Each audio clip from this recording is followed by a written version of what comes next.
saludamos con nuestro primer invitado a esta hora de la mañana. Vamos a darle la bienvenida al ingeniero Jorge Martínez, que está con nosotros esta mañana para conversar. Mil disculpas por la espera. Ingeniero, bienvenido. Buenos días, muchas gracias por la invitación y como siempre, pues un saludo a todos los seguidores de Ecuador en Directo. A la orden.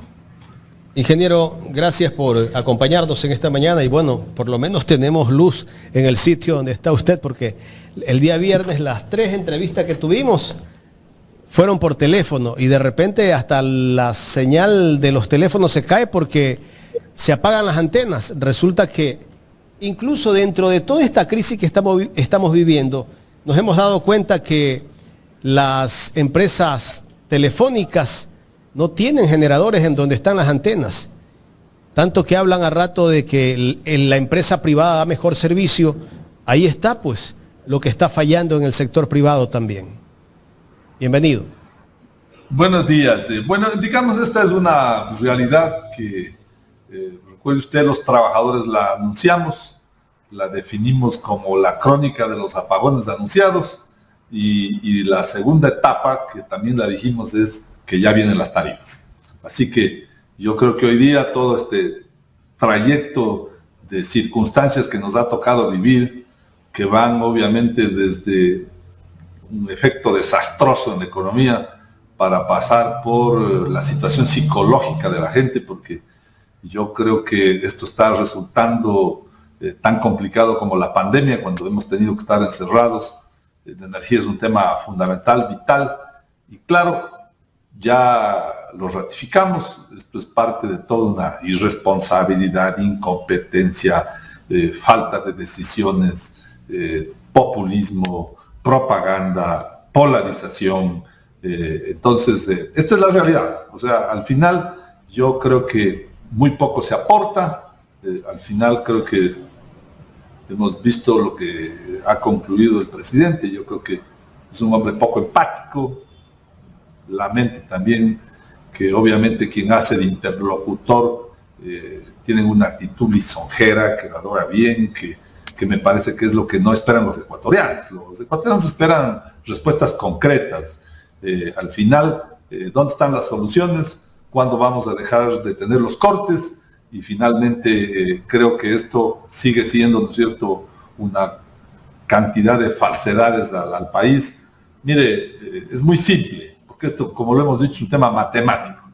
Lo único que han incorporado en la práctica son 100 megavatios de una barcaza que ustedes conocen todas las dificultades que tiene. Y es más, yo me he permitido señalar un hecho que es importante y aprovecho en el tema de la barcaza. Le he recordado en algunas veces a la opinión pública que en octubre del 23, cuando le encargaron a la empresa eléctrica Quito resolver el tema de los 450 megavatios, que era el primer estiaje 23-24, ya asomaron los turcos. Los turcos ofertaron en esa época 450 megas de generación móvil. Ojo, a 8 centavos de dólar. Y la barcaza ahora se contrató a 14.35 centavos. Esto yo le he dicho a la Comisión Anticorrupción, a la Asamblea Nacional. Sería interesante que investigue, pues no, estas diferencias de precio cuando obviamente fueron procesos además públicos y ya en esa época había ofertas, ¿no es cierto?, para los 450 megas y claro, han pasado 11 meses y en 11 meses lo único real instalado en el país son 100 megas de contratación de la barcaza y todo lo demás, ¿no es cierto?, son una serie de anuncios, de ofrecimientos, de ya están en camino los 241, ya vienen 800 más, habrá más barcazas. Ingeniero, y de los 400 megas que habla el presidente de la República, incluso dice que ellos han conectado más energía que los 10 años del expresidente Rafael Correa. Pero mire, esto es una burda falsedad. O sea, solo consideremos el Coca-Cola, pues tiene 1500 megas y estuvo generando 1100 megas. O sea, por favor, o sea, aquí se han instalado una serie de proyectos independientemente de las dificultades que esto tenga, eso es otro tema. Pero es que vivimos en eso, vivimos en un país de verdades a medias, de propaganda, de decisiones. Miren, o sea, ya lo hemos dicho, nos van a regalar energía. ¿Por qué coincidencialmente diciembre, enero y febrero? ¿Por qué? Porque hay elecciones, pues, en febrero. Justo anoche nos dice que seguramente ya en diciembre nos regalarán en Navidad la energía, y entonces esto vendrá, Papá Noel vendrá acompañado de la energía y del no pago de las tarifas con el objeto de obtener resultados electorales. Entonces, yo creo que un sector como este no puede manejarse así. Lo hemos dicho en muchas ocasiones. Hace falta institucionalidad. Hay que regresar al Ministerio de Electricidad para poder ejercer política pública. Pero política pública vinculada al interés nacional, pues al de la mayoría. O sea, no a los beneficiarios de los grupos, de los equipos, del mantenimiento, de los combustibles y seguramente de los negocios que usted conoce. Yo no los digo, esto dice la Comisión Anticorrupción. El señor Rodas dice que, imagínese usted, estos 241 megas que vienen tuvieron una inspección virtual. ¿Se puede imaginar usted eso? O sea, mire, déjeme contarle que cuando nosotros contratamos un transformador de una subestación, ¿sí?, los técnicos viajan a realizar las pruebas en la fábrica y cuando ya se ejecutan las pruebas, se ordena sellar el transformador, embalarlo y traerlo al país. Un transformador de $500,000, $600,000. 240 megas, es decir, centenas de millones, se los hace con una inspección virtual. Virtual. Se denuncia la... ¿Y cómo se puede hacer una inspección virtual, ingeniero? Imagínense, yo que tengo 40 años en esto no conozco cómo se hace eso. Pues no, o sea, se les verá en una pantalla como yo le veo a usted, seguramente así pasa una cámara haciendo ver los equipos. Le estoy contando que equipos de menor magnitud tienen que hacerse pruebas en sitio, en la fábrica, y cuando las pruebas pasan, sencillamente se embalan los equipos y viajan hacia el destino. Entonces, estas son las preocupaciones que creo tenemos todos los ecuatorianos. Ahora bien, nosotros, por ejemplo, ¿qué hemos dicho? No, yo me refiero ya un poco a los problemas, porque al final también ahí hay toda una suerte de la culpa es la sequía, la culpa es la lluvia, la culpa es los anteriores, nosotros no hemos tenido la culpa. Ese es el discurso, ¿no? Miren, nosotros hemos hecho un pronunciamiento hace pocos días exigiendo, por ejemplo, el título habilitante para la empresa eléctrica Quito, el título habilitante de generación. ¿Y esto por qué? Déjeme contarle. Se están llevando pasado mañana $82 millones de los fondos de la empresa eléctrica Quito para notas del tesoro, entre comillas, inversiones. Cuando nosotros de esos $82 millones hubiésemos podido invertir por lo menos en 100 megas, casi igualar un poco menos la capacidad instalada que tenemos en la empresa y resolverle el problema, ¿no es cierto?, a una parte por lo menos de las necesidades de energía que hoy tenemos. Entonces esta es la realidad, que también esta es la parte que no le cuentan al país. Terrible. Ingeniero, el presidente dijo ayer en esa entrevista que él no le hace caso a los técnicos. Yo creo que si el presidente no le hace caso a los técnicos, es las consecuencias que estamos viviendo. Oiga, pero por favor, pues no. O sea, mire, hay personas que hemos estado en esta industria, en este sector, incluso en otras funciones, en las que tenemos que recurrir pues a la formación, a la experiencia, a la capacidad, pues no. O sea, mire, hace poco en algún medio señalaban el tema de cuáles son los riesgos de seguir generando en condiciones inapropiadas en Masá. Oiga, los técnicos estudiamos en las centrales hidroeléctricas lo que se conoce como la hidrología y la sedimentología, pues. La sedimentología es el arrastre, ¿no es cierto?, de los materiales que tienen los ríos por parte del sedimento. Entonces, si usted le mete a una turbina que en esas condiciones, arenas, ese tipo de materiales, sencillamente se está comiendo los álabes de la turbina.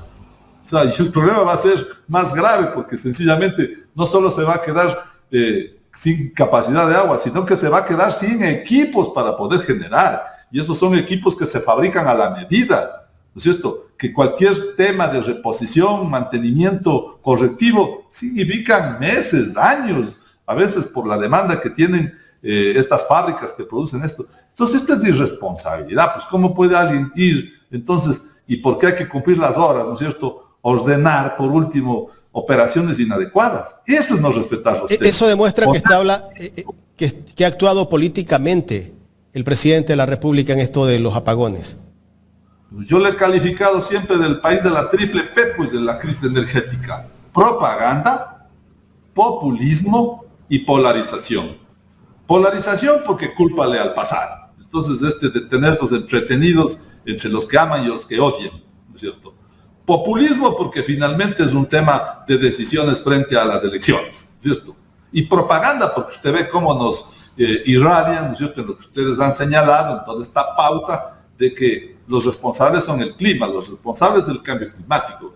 Claro, todos entendemos que hay una crisis climática en América Latina, en el mundo, pero en Colombia no están desconectando 14 horas, pues, ni en el Perú tampoco están desconectando 14 horas. O sea, hay dificultades, desde luego, pero la irresponsabilidad que ustedes y yo la hemos discutido de no cumplir precisamente lo que los técnicos señalaron, ¿cierto?, de no cumplir el mantenimiento, de quitarle los recursos a las empresas que tienen que hacer eso, de la ineptitud también de gente que han puesto al frente de todos estos temas. Estas son las consecuencias, pues. O sea, nosotros no negamos efectos externos o colaterales, pero esto sumado, ¿no es cierto?, a una condición politiquera, populista, obviamente, aquí la estamos pagando muy duro todos los ecuatorianos. Ingeniero, la última de mi parte para que venga mi compañera Carla Aro.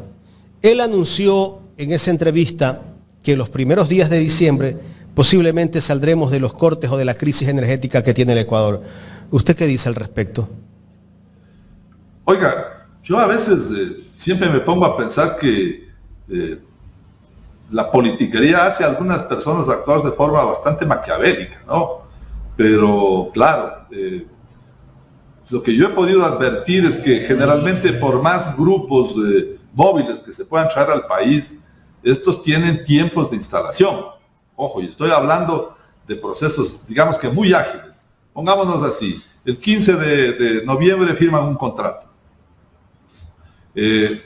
Estos equipos necesitan 60, 90 días para instalarse.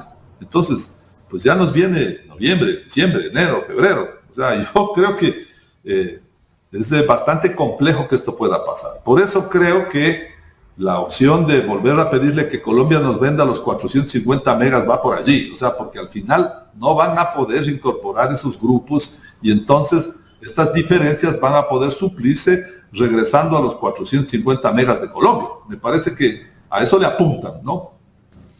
Ingeniero, muy buenos días nuevamente. Carla Aro le saluda. En este momento, la única salida que nosotros tenemos para paliar el tema de los cortes de energía eléctrica definitivamente es Colombia. Con esa cantidad de compra de energía, ¿podríamos decir que llegaríamos a diciembre sin cortes? ¿O hay alguna otra salida desde su punto de vista?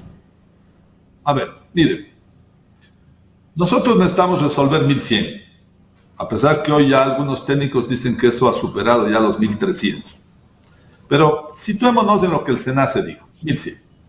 ¿Qué se ha incorporado? 100 de la barcaza. Se nos viene anunciando 241 de grupos que estarán en Esmeraldas, en Santa Elena, en la costa, en fin. 340. Hay recuperaciones pequeñas, ¿no es cierto?, de mantenimientos que se han venido desarrollando. El sector privado intentará apostar con sus grupos eléctricos 100, 200 megas. Entonces siempre vamos a tener un déficit.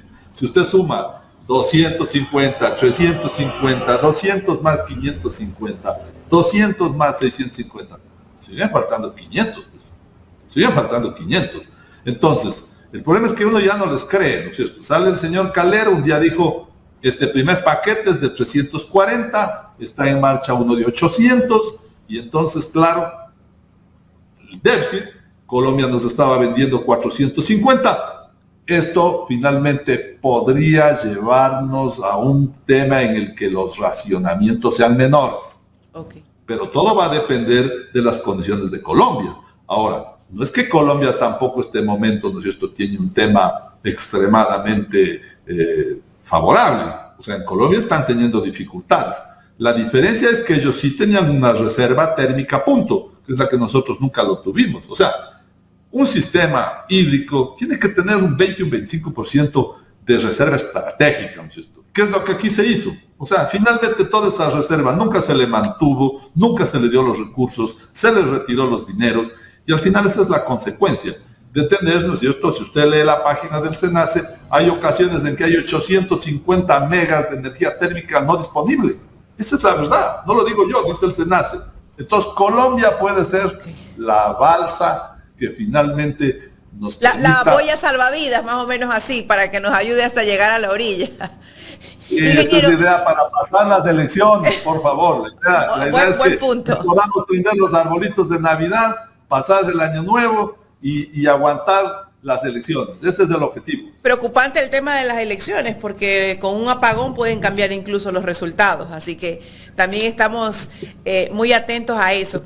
Ahora, se habla de la inversión energética. Desde su punto de vista, ¿hacia dónde tiene que ir esa inversión energética, térmica, eólica? ¿Hacia dónde tiene que ir esa inversión energética del Ecuador? Bueno, yo creo que hablar de diversificación de la matriz energética es saludable, es importante en el mundo, ¿verdad? Pero también aquí hay algunos elementos que son importantes analizar. Cuando nosotros hablamos de generación, hablamos de un concepto fundamental que se llama factor de planta. El factor de planta es, ¿no es cierto?, cuánto tiempo una máquina puede estar generando. Miren ustedes que en las condiciones extremadamente críticas que hemos tenido del parque hidráulico, con todo el debate de la cuenca oriental, de la cuenca del Pacífico, hemos estado funcionando en un 40 a 50% del parque hídrico. Ese es el resultado que informa el SENACE. Pero la energía fotovoltaica, primero hay 12 horas de luz, pues, y hay 12 horas de noche, o de día y de noche. Y de esas 12 horas también hay nubes, pues. Entonces, la generación fotovoltaica tiene un bajo factor de planta, es decir, efectivamente, ¿qué porcentaje de generación puede hacer en el día? O sea, lo más eficiente me parece que es 32, 35%. Esa es la realidad, porque es cuando se dispone, ¿no es cierto?, de la cantidad necesaria de luz, de sol, por todas las razones que hemos expuesto. Pues no es que hay 12 horas de día, y lo que hemos explicado. Entonces, todos estos son elementos que tienen que analizarse en el concepto de una diversificación. Pueden terminar siendo hoy un poco más económicas a lo que puede costar otro tipo de inversiones. Por ejemplo, la generación de biomasa, la generación geotérmica.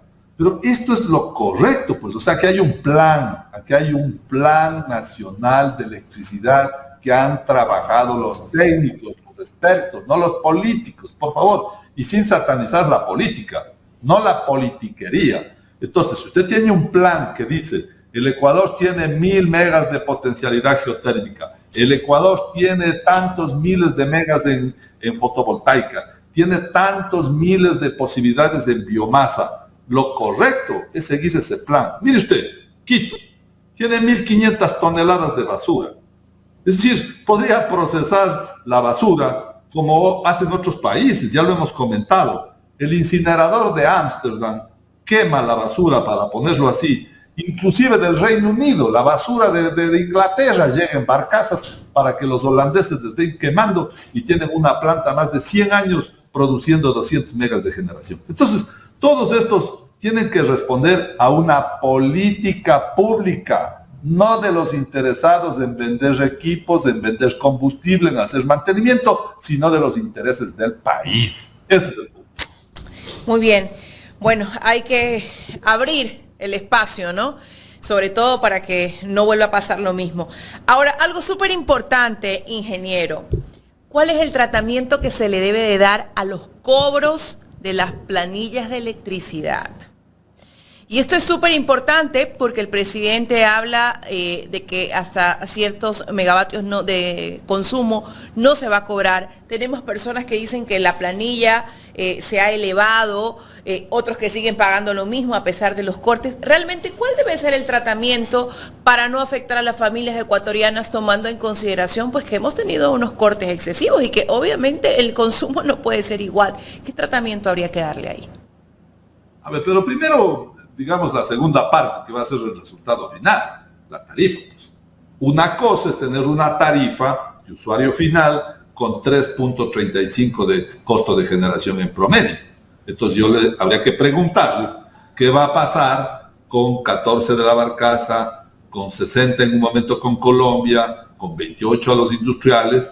Por favor, o sea, 7 veces, 5 veces, 4 veces. Entonces va a resultar que en algún momento, seguramente no antes de febrero, ¿verdad?, van a tener que afectar la tarifa, pues. Porque hoy con la ley, con las prelaciones, entonces primero a la vena la tarifa, porque las empresas que están al final, que son las que recaudan, me voy a referir a lo que usted ha dicho, ¿no es cierto?, se van a ir quedando sin el recurso porque tienen que ir pagando generación más cara, pues.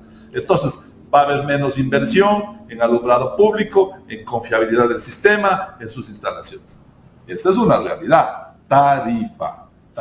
Ya, ahora bien, ¿por qué? Porque además yo no creo que la beneficencia, ¿no es cierto?, va a venir a hacer negocios en energía. Pues. No creo que, perdónenme, los dueños de los comisariatos, de las farmacias, de las empresas automotrices, van a migrar sus recursos a la generación para hacer como la Madre Teresa de Calcuta, pues, ¿no es cierto? O sea, ellos quieren lucro, quieren utilidad, y si mueven sus recursos es para ganar dinero, y el ganar dinero es tarifa, y la tarifa al final es usuario, es consumidor. O sea que al final nos va a pasar esa factura. Sin duda, pues, porque, bueno, y entonces ahora, si yo les regalo, ¿no es cierto?, 180 kilovatios, diciembre, enero, febrero, noviembre, ¿no es cierto?, a lo mejor nos dan 8 bonos navideños, ¿ya? Pero, ¿y quién va a pagar eso? De algún lado tienen que salir los recursos, pues, del presupuesto general del Estado. ¿A quién le van a quitar? ¿A la salud, a la seguridad? Entonces, la consecuencia de esta crisis es gravísima, no solo en la quiebra, en los negocios, sino que además vamos a pagar todos los ecuatorianos. Ahora voy a lo que usted me ha dicho, ¿no es cierto? Entonces, claro, si al final esto se produce, ¿qué es lo que pasa? ¿No es cierto? Los medidores son electrónicos, no hay luz, no hay cómo leer.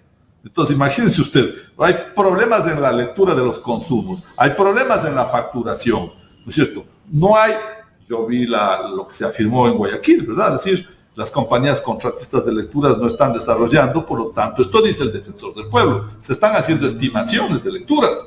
Y si se hacen estimaciones, usted está estimando con los consumos anteriores, cuando había energía o cuando había menos energía. Entonces, la estimación tiene un error, porque si usted estimó 2, 3 meses atrás, cuando los costes eran de 3, 4 horas, y ahora tiene una estimación con el efecto de 14 horas, de hecho que tiene un error que corregir. O sea, al final un día se va a equilibrar cuando haya la lectura correcta, pero por lo tanto, ¿no es cierto?, por eso son todas estas medidas improvisadas. No cobre septiembre, y seguramente ya nos dirán, no se va a cobrar noviembre, regalados diciembre 180 kilovatios. El impacto también en la economía, también de las empresas. Por favor, no quiero aquí pretender indilgar esta responsabilidad a los ciudadanos, pero también las empresas, pues. Las empresas, ¿no es cierto?, tienen que seguir pagando esa energía, pues no es que se ha dejado de comprar la energía. Y esa energía cara tiene que salir del bolsillo de la recaudación de las empresas. Entonces, esta es una cadena de improvisaciones, una cadena de decisiones políticas que finalmente... O sea, la pregunta que nos tendríamos que hacer es ese dinero que se va a subsidiar, que vendría a ser un subsidio en base pues de los problemas energéticos, ¿de dónde va a salir? Claro, yo me imagino que va a salir del presupuesto general del Estado. Primero, ¿no es cierto?, el efecto en las distribuidoras. Entonces, a veces nosotros nos preguntamos, esto es como un juego perverso, pues, ¿no? Un juego perverso en donde satanizo lo público, conduzco, ¿no es cierto?, a asfixiar a lo público, y entonces, ¿cuál es la receta final? La privatización. Porque como esto no sirve, como no funciona, como no da respuestas, porque le ha ahogado económicamente, entonces viene la fórmula de la privatización, y entonces iremos a lo que pasó en Argentina, a devolver los contadores de energía porque a la gente no le alcanzaba ni con el sueldo para pagar la tarifa, ¿no es cierto? O como ocasionó la privatización del agua en Bolivia, que tuvieron que volver a comprarles a las empresas privadas el agua porque la gente no tenía para pagar ni siquiera los servicios básicos. Correcto. Ingeniero, queremos agradecerle por haber estado con nosotros en esta mañana. Esperamos tenerlo en otra oportunidad para seguir profundizando sobre estos temas, porque realmente esto no se ha terminado aquí. La última interrogante, ingeniero. ¿Se pudo evitar esta crisis? ¿Y cómo? Claro. Se pudo evitar, obviamente, ¿no es cierto?, si es que primero se hacía el mantenimiento a todo el parque térmico y si ese mantenimiento tenía esa reserva estratégica y si además, ¿no es cierto?, se continuaba con la implementación del plan nacional en términos de buscar los recursos y hacer las inversiones necesarias. Mire usted. ¿Este gobierno lo pudo hacer? Pero, bueno, usted pasó al inicio de este programa que dijo que en 9 meses este tema estaba resuelto y que el problema del Ecuador no era ni siquiera la generación. Imagínense que nos dijo que era la transmisión. ¿Y cuánto tiempo se tomaba en repararse las termoeléctricas que necesitaban mantenimiento? Bueno, esto puede tomar 6 meses, 8 meses, depende obviamente de la gravedad, de la antigüedad de los equipos, pero le estoy diciendo que en octubre del 2023 hubo ofertas por 450 megavatios de distinto orden. 450, ya asomaron ahí los turcos de CarPower, pues, después de que un funcionario muy conocido en el país ya se le vio en el aeropuerto, después en Turquía, pues, se le vio ya en agosto, ¿cierto? Y esto fue octubre. Ya en octubre hubo ofertas de gas. Mire, hubo una oferta para Machala, para Termogas Machala, en donde proponían, ¿no es cierto?, incorporar los equipos, inicialmente traer el gas. Y era una oferta BOT, que significa vengo, monto los equipos, opero y los dejo para el país. Octubre del 23. Y esa oferta tenía 120 días. Es decir, esto quiere decir que Machala Power pudo haber estado funcionando noviembre, diciembre, enero, febrero. O sea, en febrero había gas. ¿Y por qué no se lo hizo? Oye, pregúnteles a esos señores que son los que hoy día nos dan recetas. Pues yo ya no le he dicho a usted que cuando sale el señor Ortiz, el señor Ortiz, el señor Sanz Alvite era su asesor. Después, con todo el respeto, el ingeniero Rodríguez era el otro ministro, pues, del señor Moreno. El señor Ortiz, el señor Rodríguez, después el señor Santos Alvite. Esos han sido los ministros, pues, de los gobiernos de Moreno y de Lazo, que finalmente hoy salen, ¿no es cierto?, a darnos recetas de que el problema es estatista, de que el problema es que se impide la inversión privada. Ya vamos a ver con la ley de este domingo cuántos proyectos, ¿no es cierto?, de 100 megavatios se instalan en el país. Pero mire usted, ¿no es cierto?, ¿qué es lo primero? Garantías del Estado. Garantías del Estado. Fideicomiso. Porque si no hay garantías, entonces, ¿dónde está, pues, esa empresa privada que corre el riesgo, ¿no es cierto?, de venir, de invertir en un país? Quiere tarifa, quiere garantías, y es lo que muchas veces hemos dicho. Subsidio a los pobres, incentivo a los ricos. ¿Cree usted que esta crisis es inducida? Mire, yo creo que gran parte de esto sí, porque al final yo creo que aquí hay un objetivo central, que es conducirnos a la privatización del sector eléctrico, que no la pudieron hacer en el gobierno de Sixto, con Tajiga a la cabeza y con todos estos corifeos. Ingeniero, quiero agradecerle por su tiempo en esta mañana. Muchísimas gracias a usted. Gracias al ingeniero Jorge Martínez, secretario del Comité de Trabajadores de la empresa eléctrica Quito, conversando con nosotros sobre la crisis energética del Ecuador. Así es.